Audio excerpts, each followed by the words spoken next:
মাথার মগজ মাথার খুলিগুলি ঠাস ঠাস করিয়া ফাটিয়া যাবে। হাসরের ময়দানে যেদিন তোমরা উঠবা, আমি আল্লাহর একটা কুলা আছে, ওই কুলার মধ্যে লইয়া আমি জারা দিব। ওই জারার চোটে যারা নামাজি, যারা হালাল খায়, জীবনে কোনোদিন হারামের কাছেও যায় নাই, গীবত করে নাই বাবা, কারো দোষ তালাশ করে নাই, কারো ব্যাপারে অনুমান করে কথা বলে নাই, কাউকে অপবাদ দেয় নাই, মিথ্যা কথা বলে নাই, বেপরদায় চলে নাই।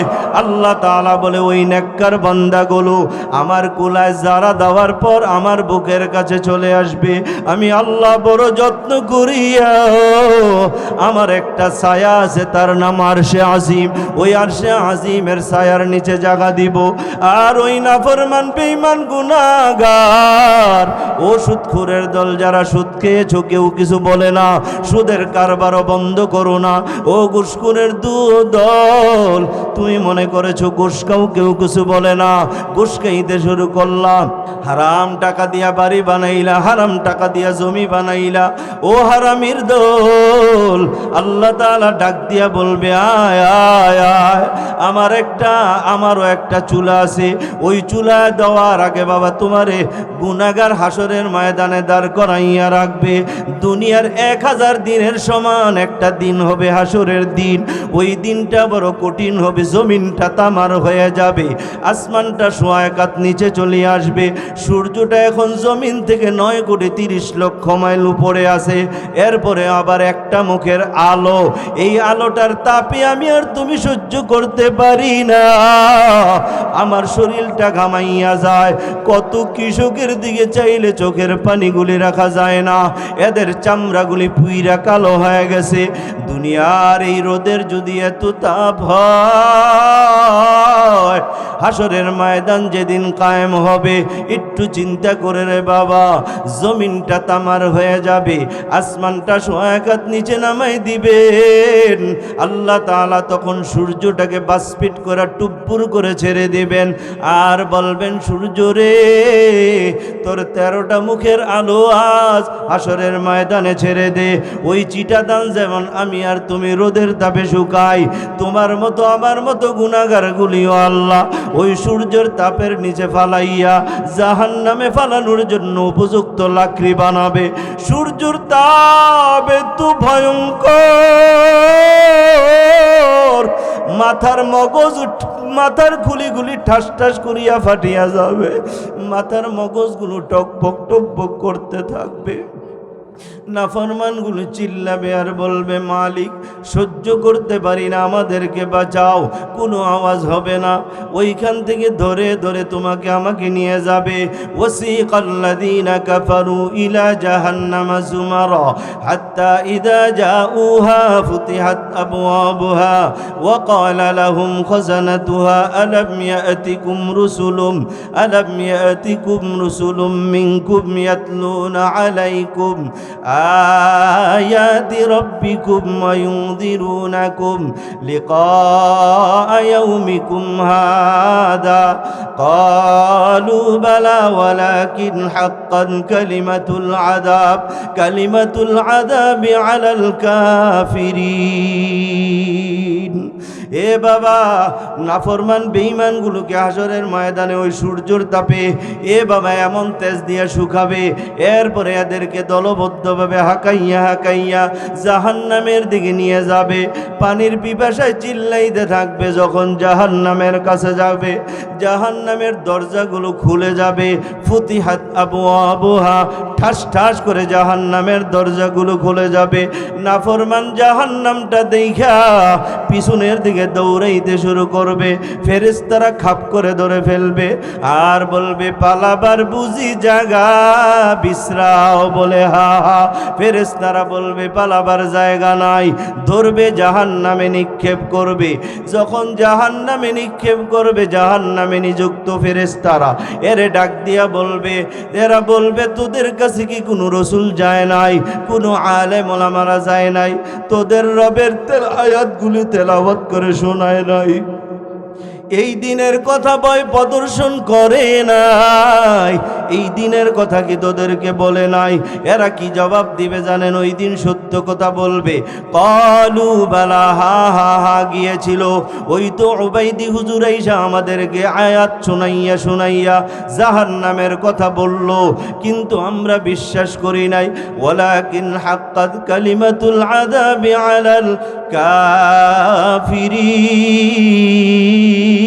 কাফিরিন।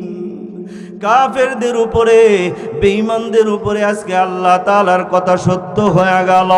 ও বেনামাজির দল, ও সুদখোরের দলেরা, ঘুষখোরের দলেরা, জালেমের দলেরা, ও নাফরমান, আর কতদিন গুনার কাজে লিপ্ত থাকবা? আর কতকাল নামাজ ছাড়তে থাকবা? বেনামাজি হইয়া ঘুরবা? আর কতদিন সুদখোর হইয়া জমিনে ঘুরবা? ও দুস্থ, দুনিয়ায় তো থাকার জায়গা না, থাকতে পারবা না, চলে যেতে হবে। কেউ দুনিয়ায় থাকতে পারে নাই, তুমি আর আমিও থাকতে পারবো না, চলে যেতে হবে। কি নিয়ে যাবা? হারাম কাজ থেকে বাঁচো, হালাল কাজ করো, হালাল খাও, আল্লাহর প্রিয় বান্দা হয়ে যাবা।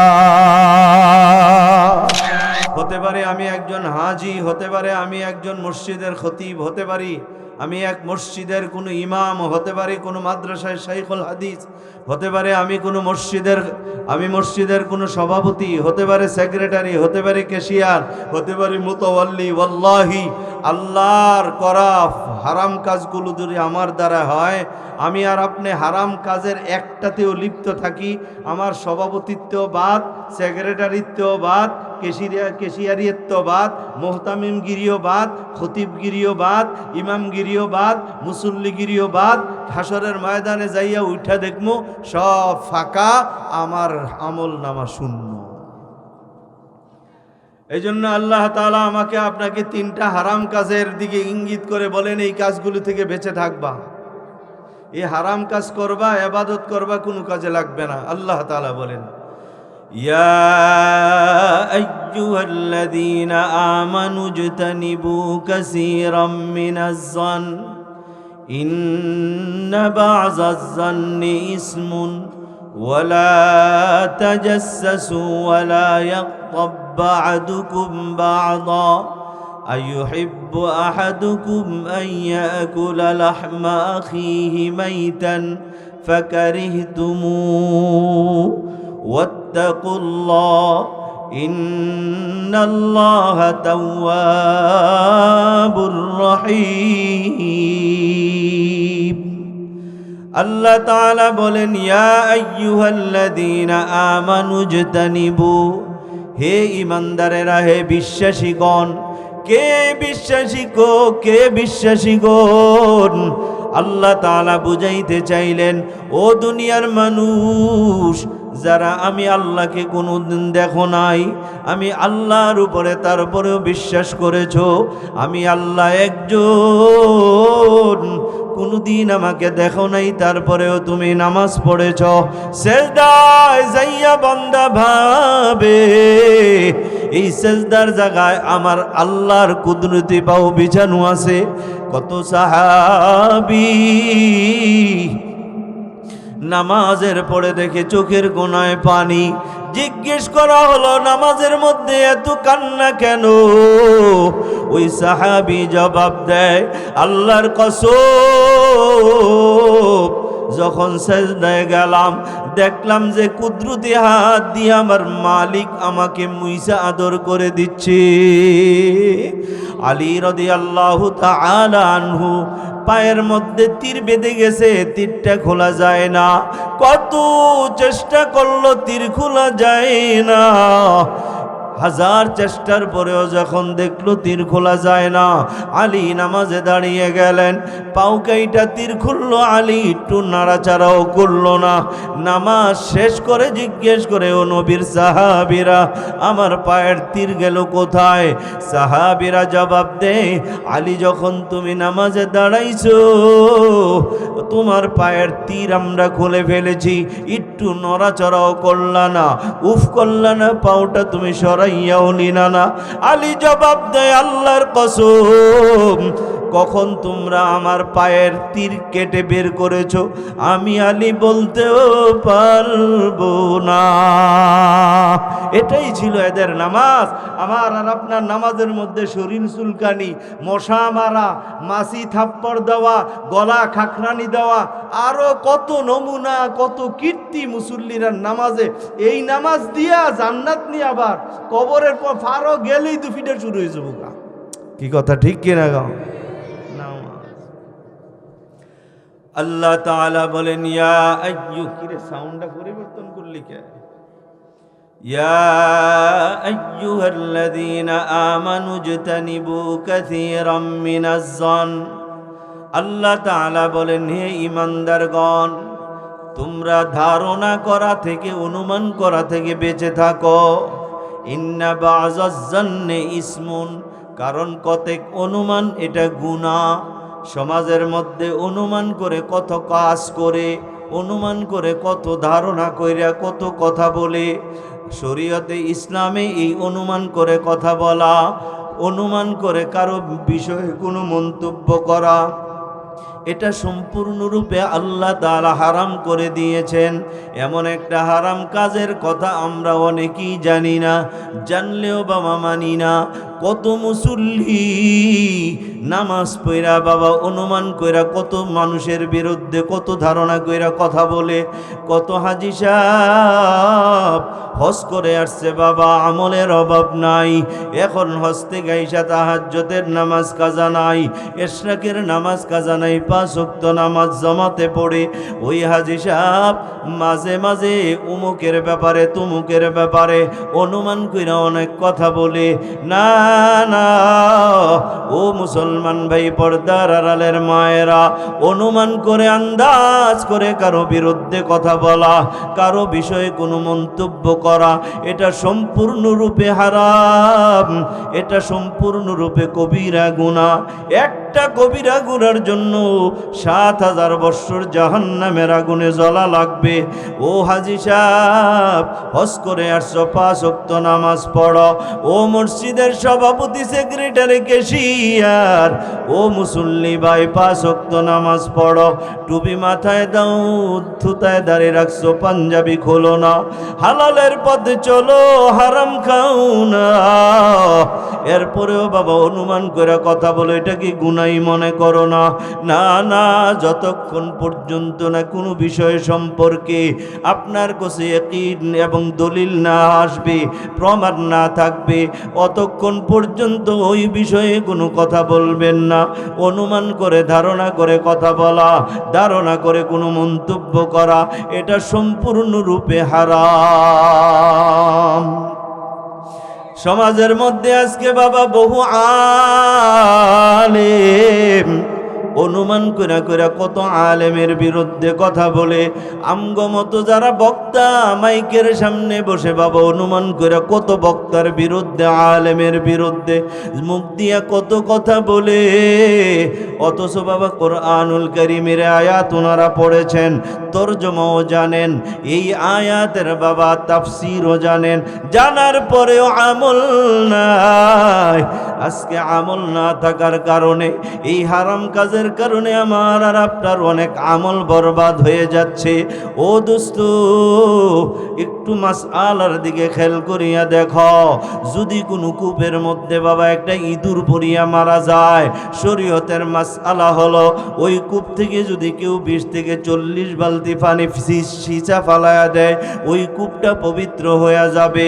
মনে করেন একদিন রাতের বেলা মুফতি আসাদুজ্জামানকে কেউ ফোন দিল, হুজুর টাঙ্কিতে ইঁদুর পরে মারা গেছে, এখন কি করব? মুফতি সাহেব তো ফতুয়া দিয়া দিল 20 থেকে 40 বালতি পানি ফালাইয়া দাও। ওই লোকটা ফালাইয়া দিল। 3 দিন পরে পাটা বুয়ায় দেখা, জিজ্ঞেস করলো, রে ভাই কূপটা তুমি পবিত্র করছিলানি? বলে হা হুজুর, 30 থেকে 40 বালতি মধ্যবর্তী বালতি দিয়া তো পানি ফালায় দিলাম। হুজুর জিজ্ঞেস করে ওই ইঁদুরটা ফালাইছুনি? কয় না, ফালায় নাই। হুজুর বলে হায় হায়, মরা ইঁদুর কূপে রাইখা 20 বালতি 40 বালতি নয় 200 বালতি পানি ফালাইলেও পাক হবে না। আগে ইঁদুর ফালাও, তারপরে তুমি বালতি দিয়া পানি ফালাও। এই 3 দিন পর্যন্ত যেই নামাজ পড়েছ নামাজ হয় নাই, এই নামাজগুলো কাজা করা লাগবে।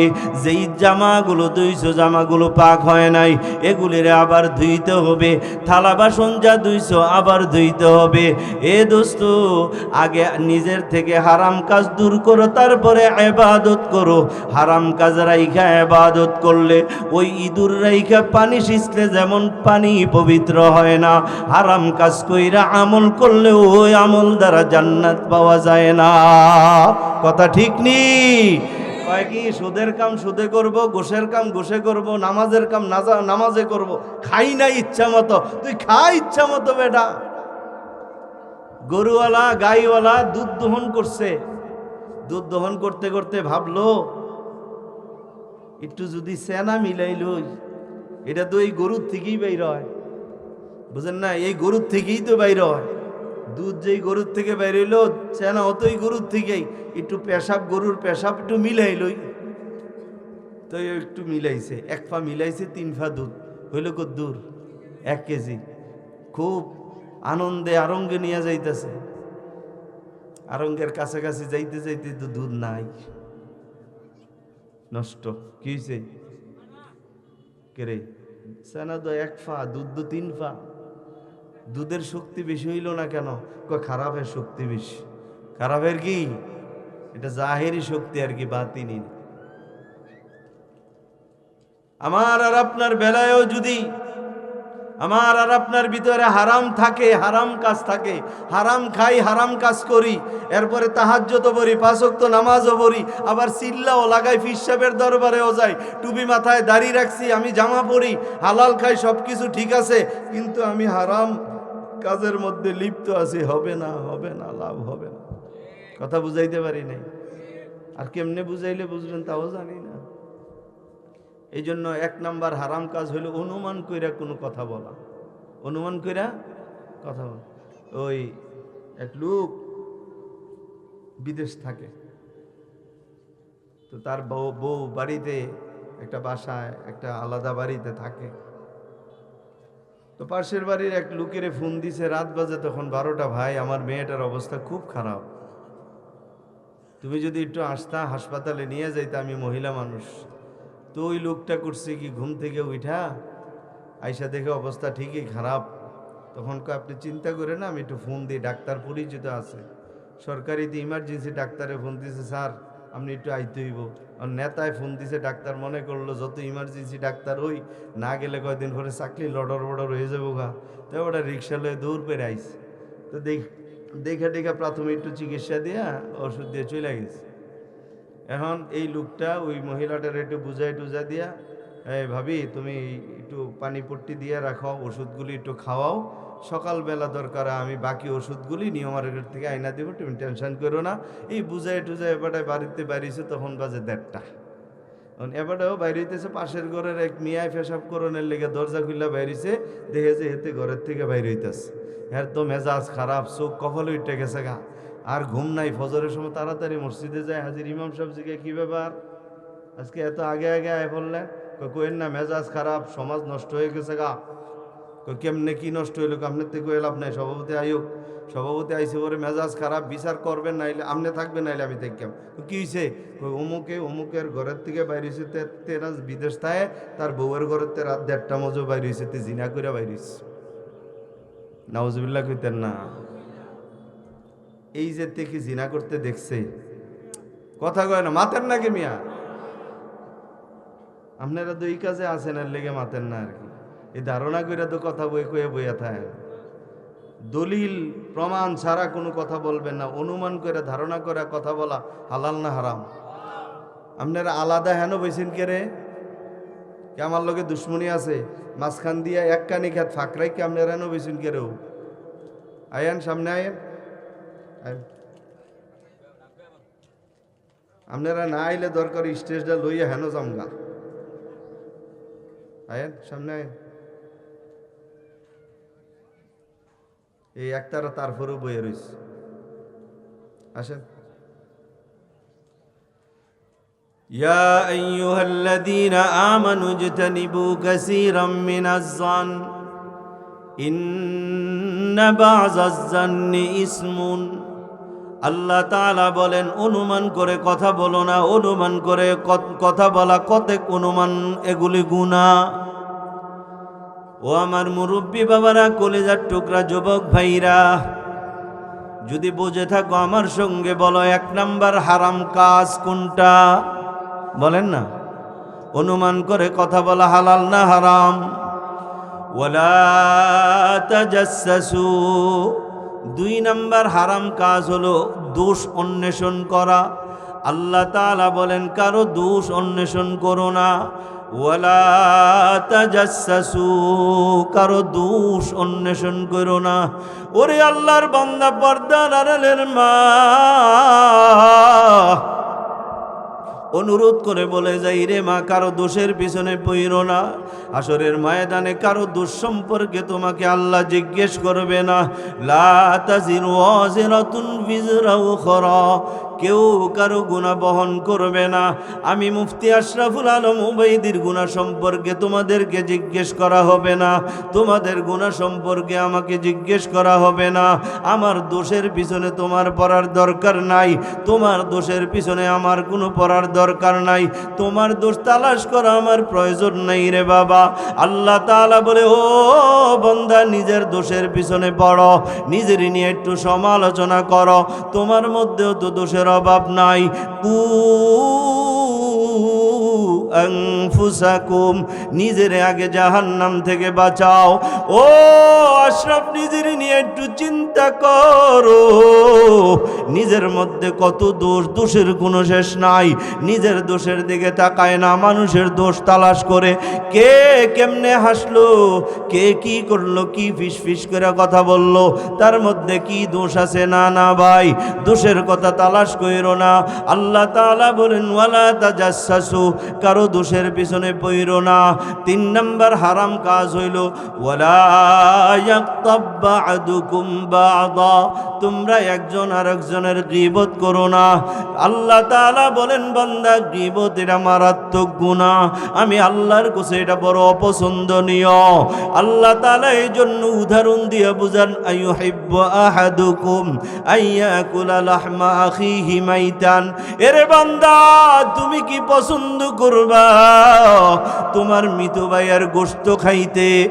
এ বাবা, মেজাজ তো গরম হয়ে যাবে। কেউ যদি বলে তোর ভাইয়ের গোশত কাইটা খা, এর মধ্যে আবার যদি ভাইটা মারা যায়, আর কেউ যদি বলে নে নে নে তোর মরা ভাইয়ের লাশটা থেকে গোশত কাইটা খা, এটা তো আমার কাছে আরো পছন্দনীয় হবে। আল্লাহ নিজেই বলে, ফাকারে তুমু, এটা তোমাদের কাছে অপছন্দনীয় হবে। আল্লাহ তাআলা বুঝাইতে চান, বান্দা, একজন আরেকজনের গীবত করা মরা ভাইয়ের গোশত খাওয়ার চেয়ে আরো জঘন্য গুনাহ। জোরে বলেন নাউজুবিল্লাহ। এ বাবা, গীবত এখন ঘি আর ভাতের মতো মজার মজা হয়ে গেছে। মানুষ চায়ের দোকানে বইসা একজন আরেকজনের গীবত করে। এ বাবা, স্বামী স্ত্রী বইসা বইসা ছেলের বউয়ের গীবত করে। এ বাবা, স্বামী স্ত্রী, যা মা আর বাবা বইসা বইসা নিজের ছেলের গীবত করে। স্বামী স্ত্রী বসে বসে নিজের মা বাবার গীবত করে, বৌমা নিজের শাশুড়ির গীবত করে। ঘরগুলি আজকে বরকত শূন্য, এত নামাজ এত রোজা বরকত নাই, ঘরের মধ্যে শান্তি নাই। একমাত্র কারণ গীবত ঘর থেকে বের হয় না রে বাবা। ও বাবা, খেয়াল করে দেখো, ছেলে মা বাবার গীবত করে, বৌমা শ্বশুর শাশুড়ির গীবত করে, মা বাবা ছেলের গীবত করে, মা বাবা ছেলের বউয়ের গীবত করে। ওই সমাজের কত লোক চায়ের দোকানে বইসা মানুষের গীবত করে। গীবত করে এটা মারাত্মক। আল্লাহর নবী বলেন, আল গীবাতু আশাদ্দু মিনাজ জিনা। ও উম্মতের দল, জিনার চেয়েও আরো মারাত্মক গুনাহ হলো গীবতের গুনাহ। আওয়াজ করে বলেন নাউজুবিল্লাহ। বুঝে থাকলে বলেন, গীবত মারাত্মক না জিনা মারাত্মক? জিনা বুঝেননি? আকাম আকাম। আল্লাহর নবী বলে, এই জিনার চেয়ে আরো মারাত্মক গুনাহ হইল গীবত। জিনার গুনাহ যা হবে তার চেয়ে বেশি হবে গীবতের গুনাহ মারাত্মক কেন? মুহাদ্দিসিনে কেরাম তার ব্যাখ্যায় লেখে, কেউ যদি জিনা করে অনুতপ্ত হয়, চোখের পানি ফালাইয়া আল্লাহর কাছে তওবা করে আর বলে, মালিক জীবনে জিনা করে ফেলাইছি, আমি অন্যায় করছি, আমারে মাফ করে দাও। আল্লাহ তাআলা চাইলে তারে মাফ করে দিতে পারেন। আল্লাহ তাআলার সেই ক্ষমতা আছে, যেহেতু জিনার গুনাহটা বান্দার আল্লাহর মাঝে, আল্লাহ তাআলা মাফ করে দিতে পারেন।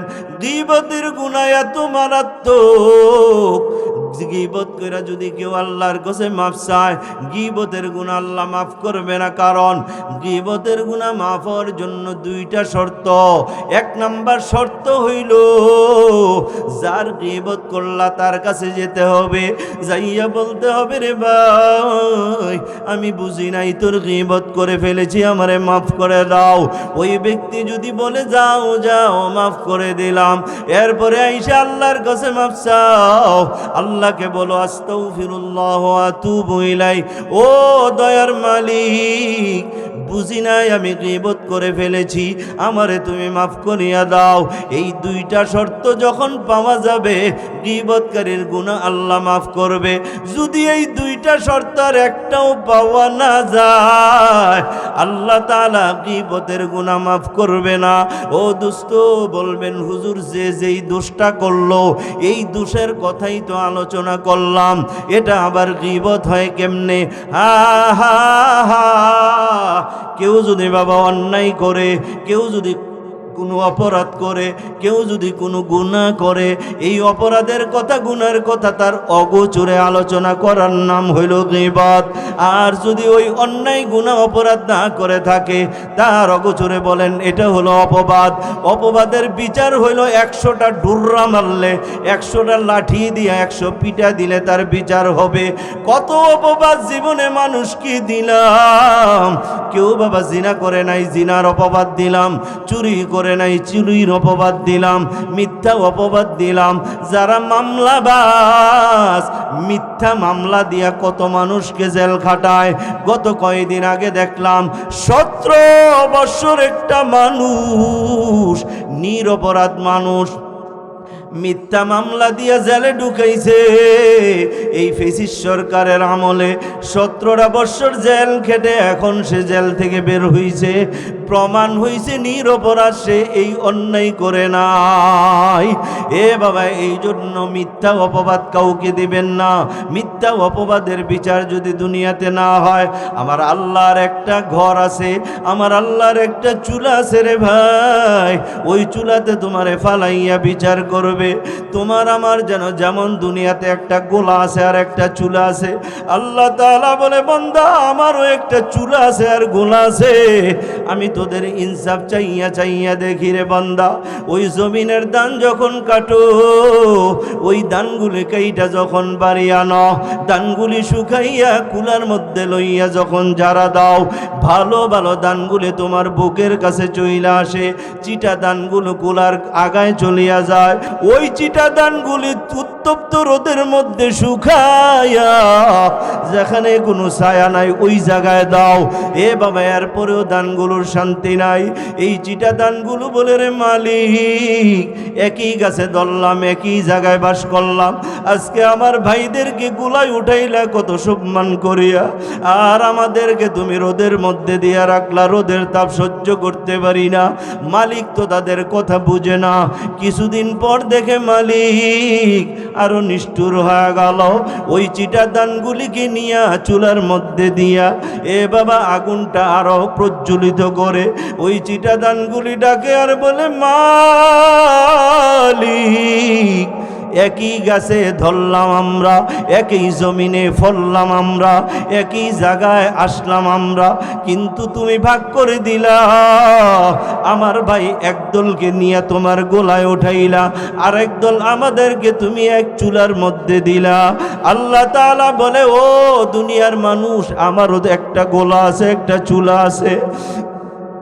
হাসরের ময়দানে যেদিন তোমরা উঠবা, আমি আল্লাহর একটা কুলা আছে, ওই কুলার মধ্যে লইয়া আমি জারা দিব। ওই জারার চোটে যারা নামাজি, যারা হালাল খায়, জীবনে কোনোদিন হারামের কাছেও যায় নাই, গীবত করে নাই বাবা, কারো দোষ তালাশ করে নাই, কারো ব্যাপারে অনুমান করে কথা বলে নাই, কাউকে অপবাদ দেয় নাই, মিথ্যা কথা বলে নাই, বেপরদায় চলে নাই। আল্লাহ তাআলা বলে ওই নেককার বান্দাগুলো আমার কুলায় যারা দেওয়ার পর আমার বুকের কাছে চলে আসবে। আমি আল্লাহ বড় যত্ন করিয়া আমার একটা ছায়া আছে, তার নাম আরশে আজিম। ওই আরশে আজিমের ছায়ার নিচে জায়গা দিব। আর ওই নাফরমান বেঈমান গুনাহগার ও সুদখোরের দল, যারা সুদ খেয়েছো কেউ কিছু বলে না, সুদের কারবারও বন্ধ করো না। ও ঘুষখোরের দল, তুমি মনে করেছো ঘুষ খাও কেউ কিছু বলে না, ঘুষ খাইতে শুরু করলাম, হারাম টাকা দিয়া বাড়ি বানাইলা, হারাম টাকা দিয়া জমি বানাইলা। ও হারামির দল, আল্লাহ তাআলা ডাক দিয়া বলবে আয় আয় আয়, আমারও একটা চুলা আছে। ওই চুলা দেওয়ার আগে বাবা তোমারে গুনাহগার হাসরের ময়দানে দাঁড় করাইয়া রাখবে। দুনিয়ার 1000 দিনের সমান একটা দিন হবে হাসরের দিন। ওই দিনটা বড় কঠিন হবে, জমিনটা তামার হয়ে যাবে, আসমানটা সোয়া কাত নিচে চলে আসবে। সূর্যটা এখন জমিন থেকে 9,30,00,000 মাইল উপরে আছে। এরপরে আবার একটা মুখের আলো, এই আলোটার তাপে আমি আর তুমি সহ্য করতে পারি না, আমার শরীরটা ঘামাইয়া যায়। কত কৃষকের দিকে চাইলে চোখের পানিগুলি রাখা যায় না, এদের চামড়াগুলি পুইরা কালো হয়ে গেছে।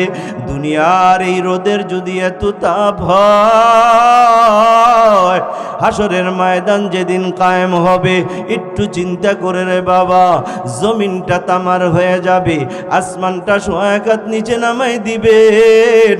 আল্লাহ তাআলা তখন সূর্যটাকে বাষ্পিট করে টুপ্পুর করে ছেড়ে দিবেন, আর বলবেন সূর্য রে, তোর 13টা মুখের আলো আজ হাসরের ময়দানে ছেড়ে দে। ওই চিটাদান যেমন আমি আর তুমি রোদের তাপে শুকাই, তোমার মতো আমার মতো গুনাহগারগুলিও আল্লাহ ওই সূর্যের তাপের নিচে ফালাইয়া জাহান্নামে ফালানোর জন্য উপযুক্ত লাকড়ি বানাবে। সূর্যের তাপ এত ভয়ঙ্কর, মাথার খুলিগুলি ঠাস ঠাস করিয়া ফাটিয়া যাবে, মাথার মগজগুলো টকবক টকবক করতে থাকবে। নাফরমানগুলো চিল্লাবে আর বলবে মালিক সহ্য করতে পারি না, আমাদেরকে বাঁচাও। কোনো আওয়াজ হবে না, ওইখান থেকে ধরে ধরে তোমাকে আমাকে নিয়ে যাবে। ওয়াসিকাল্লাযীনা কাফারু ইলা জাহান্নামা যুমারা হাত্তা ইযা জাউহা ফুতিহাত আবওয়াবুহা ওয়া ক্বালা লাহুম খাযানাতুহা আলাম ইয়াতিকুম রুসুলুম মিনকুম ইয়াতলুনা আলাইকুম آيات ربكم وينذرونكم لقاء يومكم هذا قالوا بلى ولكن حقا كلمة العذاب على الكافرين। এ বাবা, নাফরমান বেঈমানগুলোকে হাসরের ময়দানে ওই সূর্যের তাপে এ বাবা এমন তেজ দিয়ে শুকাবে, এরপরে এদেরকে দলবদ্ধভাবে হাঁকাইয়া হাঁকাইয়া জাহান্নামের দিকে নিয়ে যাবে। পানির পিপাসায় চিল্লাইতে থাকবে। যখন জাহান্নামের কাছে যাবে, জাহান্নামের দরজাগুলো খুলে যাবে। ফুতিহাত আবওয়াবুহা, ঠাস ঠাস করে জাহান্নামের দরজাগুলো খুলে যাবে। নাফরমান জাহান্নামটা দেখা পিছনের দিকে দৌড়াইতে শুরু করবে। ফেরেশতারা খাপ করে ধরে ফেলবে আর বলবে পালাবার বুঝি জায়গা বিশ্রাও, বলে হা হা।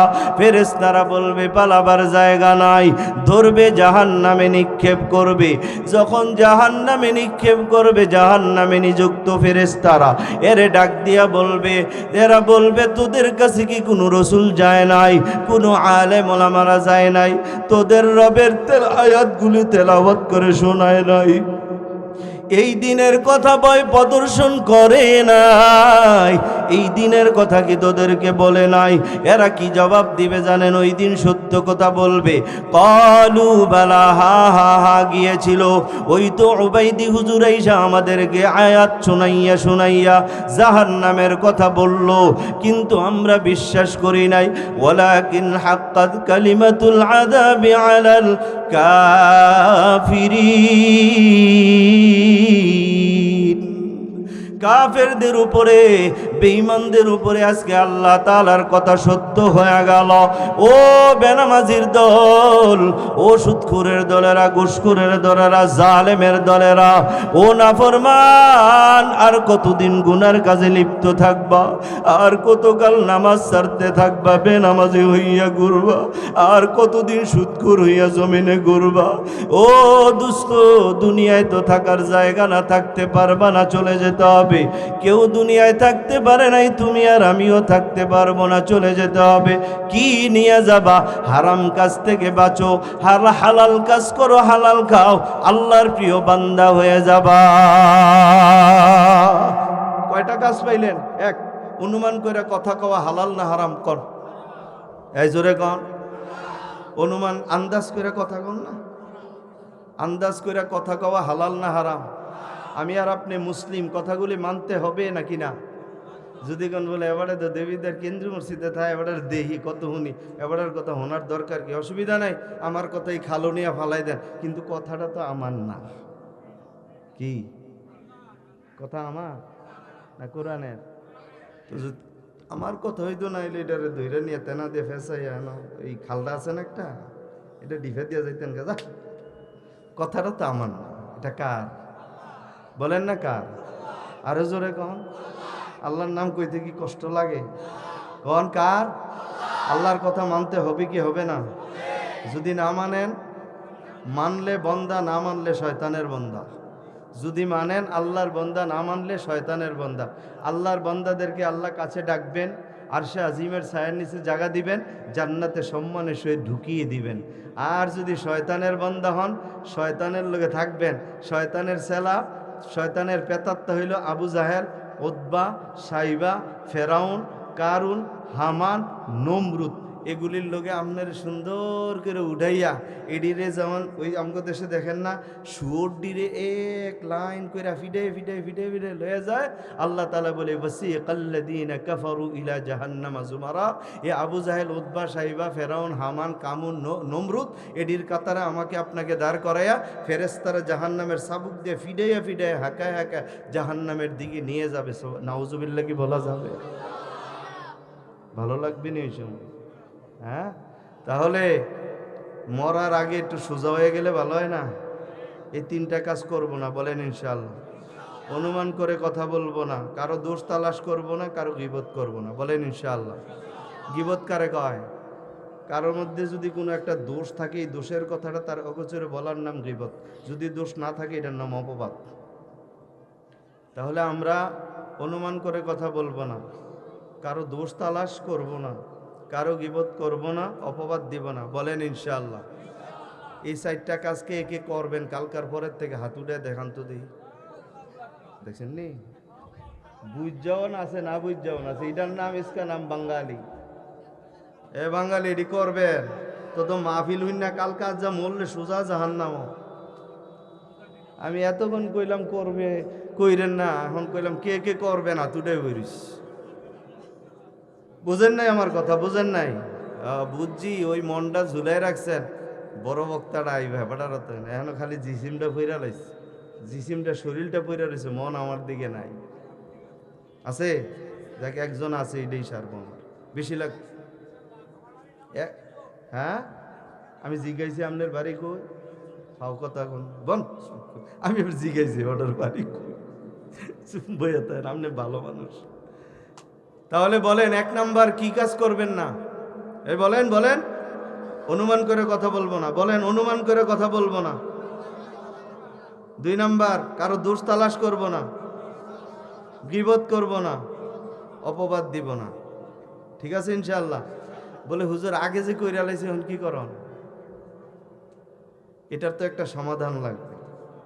আল্লাহ তাআলা বলে এটার সমাধান দুইটা। এটার সমাধান কি? আরে ভাই, আপনারা মনে করেন না এই মুফতি আশরাফুল আলম ওবায়দী ফাক, আমগো হুজুররা আরো বেশি না ফাক। কি পরিমাণ হুজুররা কাদা চোরাচুরি করতেছে, এটার সীমা নাই। আপনারা আগে আমগরে জাহান্নামে বাইন্ধে নিয়ে ফালাইব, চাইয়া থাকেন খালি জাহান্নামে যাওয়ার পরে। আমরা হুজুরে অনেক কিছু হয়ে গেছি গা, মাইকটা ফাইলে দুসাইলাই ঠাই ধমানে। এ আলেম বালা না, আমি ওই দুনিয়ার সবচেয়ে বড় আলেম। আল্লাহ তাআলা হেফাজত করুক, বলেন আমিন। আরো জোরে বলেন আমিন। একই গাছে ধান, একই গাছে ধরছে, একই জমিনে বপন করা ধান, এক জমিনে বপন করলো, এক গাছে ধরলো, এক মালিকের কাছে আসলো, ধান দুইটা পৃথক হয়ে গেল, একটা চুলায় আর একটা গোলায়।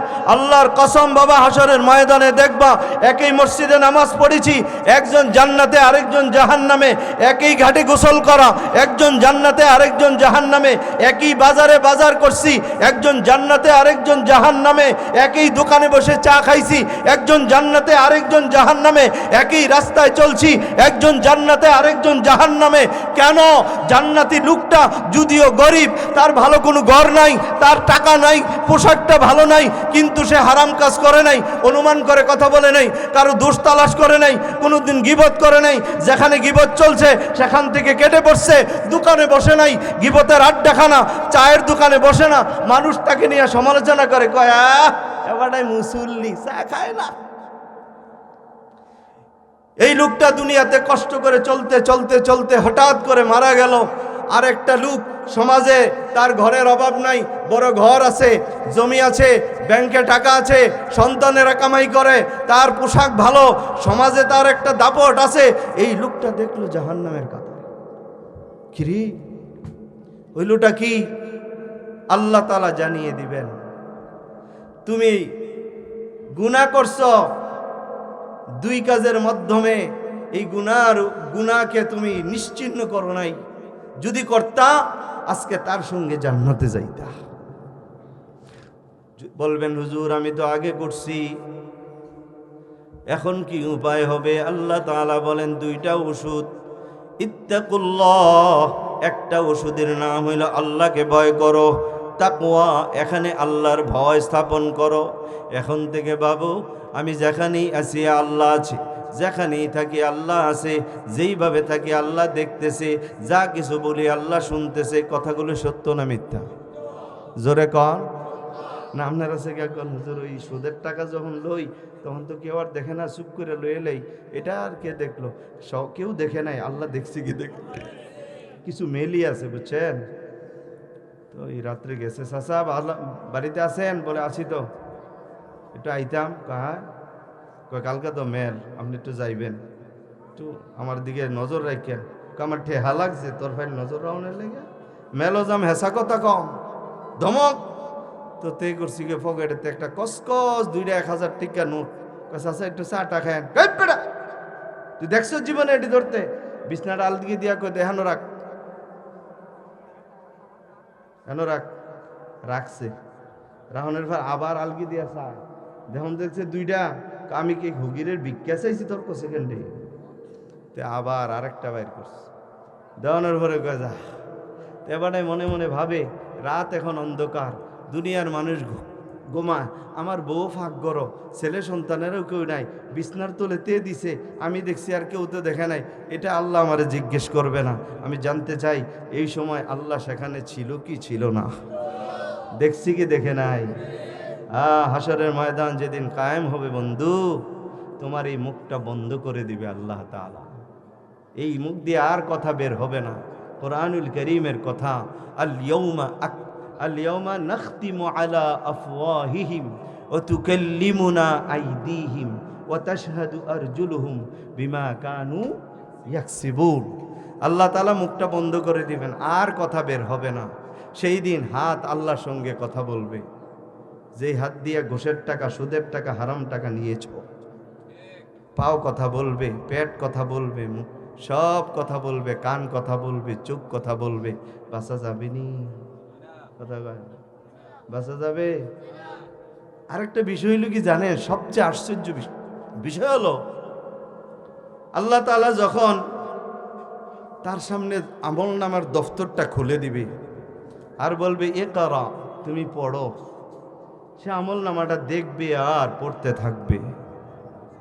এরপরে সে কেঁদে দিবে, তাফসীরের কিতাবে আসছে কেঁদে দিবে আর বলবে আল্লাহ এটা কেমন আমল নামা, লা ইউগাদিরু সাগীরাতান ওয়ালা কাবীরা। আল্লাহ এটা কেমন আমল নামা, লা ইউগাদিরু সাগীরাতান ওয়ালা কাবীরা। কোনো ছোট্ট কথাও বাদ যায় না যেটা লেখা হয় নাই, কোনো বড় কথাও বাদ যায় না যেটা লেখা হয় নাই। আমার জীবনের ছোট ছোট কাজগুলোও লেখা হয়ে গেছে, আমার জীবনের বড় বড় কাজগুলোও লেখা হয়ে গেছে।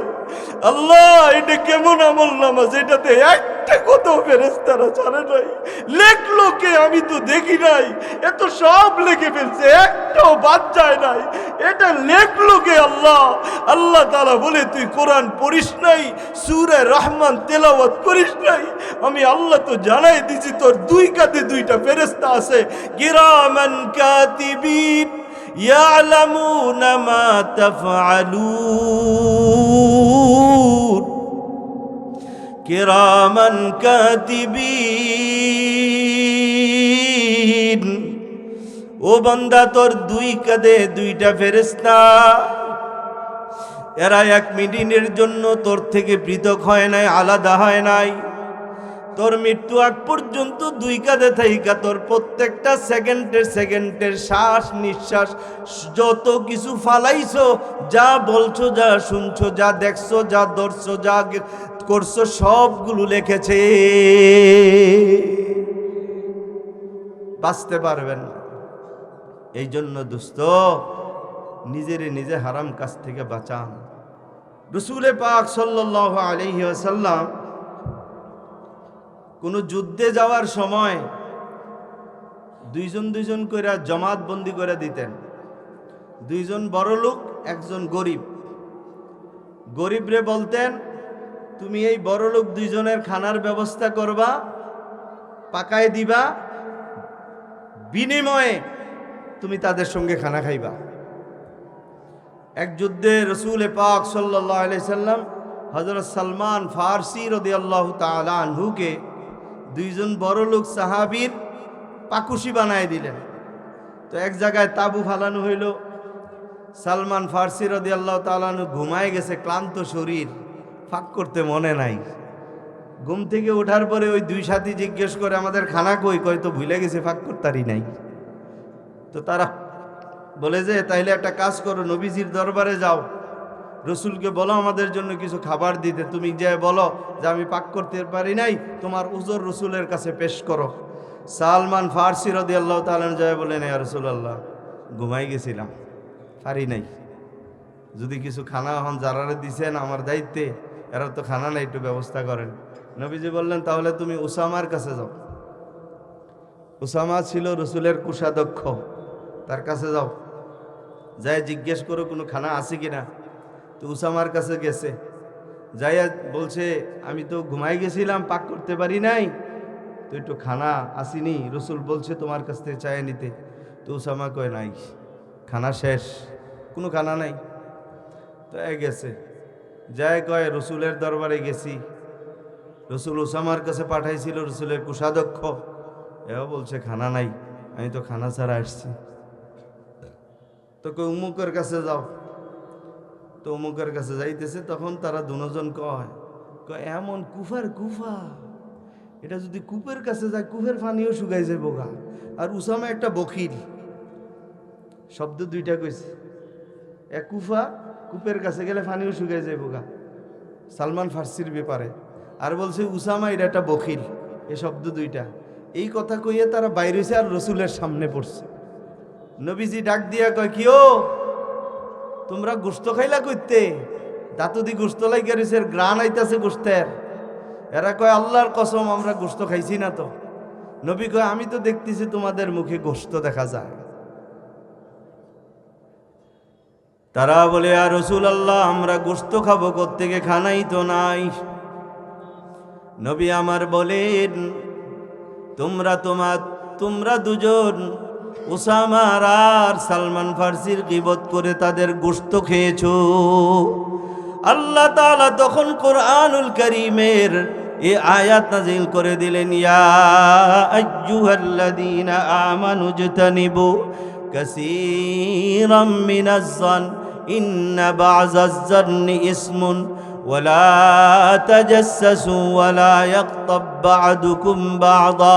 মিথ্যা কথা বলবা না, চুগলখড়ি করবা না, অনুমান করে কথা বলবা না, গীবত করবা না, অপবাদ দিবা না। শ্বশুর শাশুড়ির খেদমত করবা, শ্বশুর শাশুড়ির দোয়া নিবা। স্বামীর খেদমত করবা, স্বামীর দোয়া নিবা। ননদের সঙ্গে ঝগড়া করবা না, দেবরের সঙ্গে বাসুরের সঙ্গে দেখা দিবা না। ও আম্মা জান, পর্দা মতো চলবা, বেপরদায় চইল না। নামাজগুলি সময় মতো পড়বা, নামাজে অলসামি করিও না। ও আল্লাহর বান্দারা, আপনাদেরকেও বলি, হারাম খাবেন, হালাল খাবেন, হারাম কামাই করবেন না। হালালের মধ্যে অনেক বরকত, হারামের মধ্যে কোনো শান্তি নাই। মিথ্যা কথা বলবেন না, চুগলখড়ি করবেন না, কাউকে অপবাদ দিবেন না, অনর্থক বেহুদা কথা বলবেন না। বাবা, কারো সঙ্গে ঝগড়া করবেন না, গালিগুলোজ করবেন না, নিজের বিবির গায়ে হাত উঠাবেন না, মা বাবার সঙ্গে বেয়াদবি করবেন না, মুরব্বীদেরকে শ্রদ্ধা করবেন, আলেম ওলামাদেরকে সম্মান করবেন, মোহাব্বত করবেন। জীবনে কোনোদিন আলেম ওলামাদের গীবত করবেন না। ইমাম সাহেবের সঙ্গে ভালো ব্যবহার করবেন, কারণ বাবা তোমার ইমাম ওই মুসল্লায় দাঁড়াইয়া ইমামতি করে, যেই মুসল্লায় দাঁড়াইয়া আমার নবী ইমামতি করেছেন। এই জন্য ইমামের সঙ্গে দুর্ব্যবহার করবা না, ইমামের বেতন কম দিবা না, বাড়াইয়া দিবা। যে ইমাম বেশি বেতন পাইয়া মন ভরে দোয়া করবে, ওই এলাকার লোকগুলির উপরে আল্লাহ তাআলার রহমত হবে রে বাবা। ইমাম সাহেবদেরকেও বলি, বাবা আপনারা যারা ইমামতি করেন বেপরদায় চলবেন না। অনেক মসজিদের ইমাম আছে 10 ঘরে খানা, এরা বাবা মানুষের ঘরে ঘরে যাইয়া খায়। কত ইমাম যাইয়া ভাবি চাচি কইরা ডাক দেয়, আর তারা সামনে আসে। ওই ইমাম বেপরদায় চলার কারণে এ বাবা গুনায় লিপ্ত। এমন ইমামের পিছনে নামাজ পড়া ঠিক হবে না। এই জন্য যারা ইমামতি করেন বেপরদায় চলবেন না। আপনাদেরকেও বলি, ইমাম সাহেবের যেন চোখের পর্দা হয়, হেফাজত হয়, আপনারাও চেষ্টা করবেন। এ বাবা কোনোদিন রাস্তা দিয়ে হেঁটে যাওয়ার সময় কোনো বেগানা নারীর দিকে তাকাইবেন না। চোখের হেফাজত করবেন, লজ্জাস্থানের হেফাজত করবেন। সুদের টাকা ধরবেন না, ঘোষের টাকা ধরবেন না, মিথ্যা বলবেন না, চুগলখড়ি করবেন না, অপবাদ দিবেন না, গুনার কাজ করবেন না।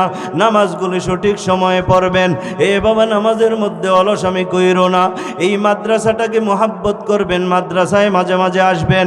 যদি মাদ্রাসায় কোনো কিছুর প্রয়োজন হয় তৌফিক থাকলে দিবেন, না তৌফিক থাকলে মাদ্রাসায় একটু খেদমত করে যাবেন। এ বাবা আলেম ওলামাদের সঙ্গে সম্পর্ক রাখেন, মাদ্রাসার সঙ্গে সম্পর্ক রাখবেন। ঠেকবেনও না, ঠকবেনও না। আল্লাহ তাআলা দুনিয়াতেও আপনাকে কামিয়াবি দান করবে, আখেরাতেও দান করবে। আমি 1 মিনিটে একটা কথা বইলা শেষ করি বাবা। এ বাবা মরহুম আল্লাহর কুতুব পীর সাহেব চরমনাই ফজলুল করিম রহমাতুল্লাহ আলাইহি এক মজলিসে আমাদেরকে শুনাইছেন, পাকিস্তানে একজন মেজর মাদ্রাসা বানাইয়া ছাত্রদের খানা ঘর থেকে পাক করে উনি নিজে মাথায় বহন করে আনতো। একবার দেরি হওয়ার কারণে খানা আনতে ছেলেরা বলল গাদা, উনি রাগ হয়ে খানা বন্ধ করে দিলেন। মাদ্রাসার উস্তাদেরা ছাত্ররা রাতের বেলা কান্নাকাটি শুরু করলো। হাজী সাহেব ঘুমের ঘরে থেকে বাবা হাসরের ময়দান কায়েম হয়ে গেছে। আল্লাহ তাআলা তার জন্য জাহান্নামের ফয়সালা করে দিয়েছেন, ফেরেশতারা টাইনা জাহান্নামের দিকে নিচ্ছেন। এমন সময় কে যেন ডাক দিয়ে বলে, হাসরের ময়দানে কে আছো? অমুক মাদ্রাসা বানাইছো, মাদ্রাসার পোলাপান তোমারে গাদা বইলা ডাকতো। ওই হাজী সাহেব স্বপ্নের মধ্যে দেখে চিল্লান দিয়া বলতেছে আমি। ফেরেশতারা বলে চলো, ওনাকে ওই পুলসিরাতের ফুলের গোলায় নিয়ে গেল। যাইয়া দেখে মাদ্রাসার সব ছাত্র উস্তাদ দাঁড়ায় রইছে, কাউকে পুলসিরাতের পুলে উঠতে দেয় না। যে উঠতে চায় তারই বাধা দেয়, বলে না না, আমাদের মাদ্রাসার প্রতিষ্ঠাতা উনাকে ছাড়া আমরা জান্নাতে যাব না, কাউকে এই পুলসেরাতের পুলে উঠতে দিব না। হাজী সাহেব পিছন দিক দিকে ডাক দিয়া বলে, ও তলিবুল ইলমরা, আমি চলে আসছি, আমার দিকে তাকাও। ছেলেগুলি ওনারে দেখা বাবার মতো সন্তানেরা বাবাকে যেমনে জড়াইয়া ধরে এরাও জড়াইয়া ধরল। এ বাবা, হাজী সাহেব কাঁদতেছে, ছাত্ররা কাঁদতেছে, ওনার ঘুম ভাঙ্গে গেল। গরিব টাইম দেখে তখন বাজে 2:30, দৌড়াইয়া মাদ্রাসায় আসছে। আইসা থেকে মাদ্রাসার মসজিদে ছাত্ররা কাঁদতেছে আর বলতেছে, ও মালিক, আমাদের মাদ্রাসায় কোনো বোর্ডিংয়ের ব্যবস্থা নাই, খানারও ব্যবস্থা নাই, হাজী সাহেব খানা দিবে না, হাজী সাহেবের মনটা ঘুরাইয়া দাও, ও আল্লাহ, মাদ্রাসায় আমাদের খানার ব্যবস্থা করে দাও। হাজী সাহেব জানালা দিয়া ডাক দিয়া বলে, ও ছাত্ররা, আর কান্নার দরকার নাই, আজকের পর থেকে আর কোনোদিন আবার পরিবার থেকে মাদ্রাসায় খানা আসা বন্ধ হবে না। আলেম ওলামাদের সঙ্গে সম্পর্ক ভালো রাখবেন, মাদ্রাসার সঙ্গে সম্পর্ক ভালো রাখবেন। আল্লাহ তাআলা আমাদের সকলকে আজকের এই টুটাফাটা ভাঙ্গা কথাগুলোর উপরে আমল করার তৌফিক দান করুক। জোরে বলেন আমিন। ওয়া আখিরু দাওয়ানা আনিল হামদুলিল্লাহি রাব্বিল আলামিন। আসসালামু আলাইকুম ওয়া রাহমাতুল্লাহ।